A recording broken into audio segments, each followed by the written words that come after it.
That's beautiful. So with all the boxes and the glasses, yeah. Fantastic. Yeah. It was in Frame magazine or something, one of those too. Yeah, it's incredible. And so we're trying to find out what triggered the whole thing. Yeah. How did he end up with an assembly of boxes and shelves and, book storage?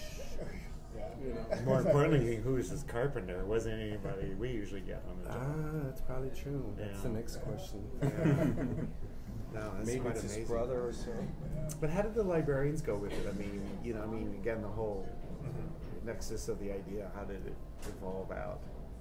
You mean the essence of the idea of essentially the library's bookshelf, Waller's bookshelf. Yeah, because of course recently we have a kind of a different, many different way to access to the informations, the books, iBook or internet things. But we thought that fundamentally the libraries, the place for the physical books, and especially that's libraries for art university. So they have a lot of precious books, and that kind of books itself has a kind of thing. Yeah. So and it's an object unto itself. It's also venerated somewhat. Yeah, and another thing I was thinking, the library, exploring or walking around the library could be the very, very precious experience. Right. To get an inspirations or just walk around without any sense could be a very nice experience. And then you will find something unexpected or something you didn't know. Right. Such kind of encounter unexpectedly could be only happen in such a physical bookshelf forest. So we proposed such a somehow extreme library of library. Well, the idea of a library as a landscape rather than a repository or a depository. Yeah. I liked it because I produced a couple of books, and I've always been interested in where they appear. Yeah. And it seemed to me like an invitation that the library is not done, it's open, and you should go get something here.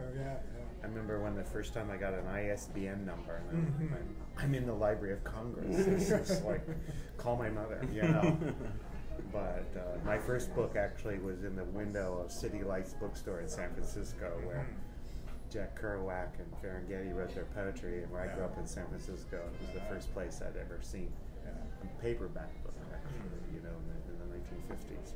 But I love your book because it was, again, an invitation to fill it rather than say, well, it's full, I don't have anything to contribute.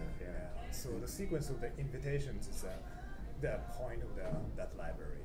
You're here, then you will be invited from somewhere, far somewhere. Then you start to walk, and then you can get more and more different invitations from books.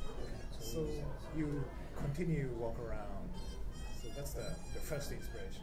Is the sequence tied to the collection? I mean, in the sense of going to art or history rather than those? Yeah, actually, at the same time, the client requires such a ISBN, really systematic layout of the books. So we proposed the spiral shape as a plan. Perfect.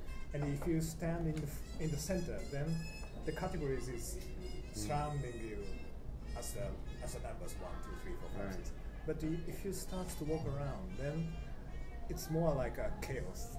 And then, but you can find a huge sign of numbers, 7 or 8, far away. So then you will understand 7 is the art category. So that far area could be art things. But now we are somewhere else.